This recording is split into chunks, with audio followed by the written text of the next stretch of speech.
तर MG कॉलेजवाल्यांनो, नाद करते काय यावंच लागतंय.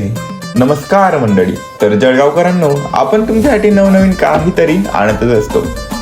तर स्वागत आहे तुमचं द पराठा पॉइंटमध्ये. तुम्हाला हवी आहे का एकदम हटके टेस्ट? तर मग येऊन चाखा स्पेशल मसाला फ्रँकी क्रिस्पी चीज रोल. आता तुम्हाला सांगू तरी काय, व्हेज, चीज, मसाला, मेयोनीज सगळं एकत्र फक्त तुमच्यासाठी. तर मित्रांनो, आपला हा फ्रँकी चीज रोल सर्वांपेक्षा वेगळा कसं काय? तर सर्वांचे हे फ्रँकी चीज रोल मित्रांनो बनतात मैद्याच्या पिठाने, आणि आपला फ्रँकी चीज रोल बनतो अस्सल गव्हाच्या पिठाने, आणि त्यात असते चव आईच्या हाताची. तर मित्रांनो, सकाळी दुपारी खायचं काय, तर यायचं आपल्या पराठा पॉइंटवर आणि खायचा फ्रँकी चीज रोल. तर मित्रांनो, गाडी तर आपली 9 वाजता ओपन होते, पण वाट आहे फक्त आता तुमची येण्याची. तर एकदा नक्की व्हिजिट करा MG कॉलेजच्या एक्झॅक्ट समोर पराठा पॉइंट, द चव आईच्या हाताची. नाद करते काय यावंच लागतंय.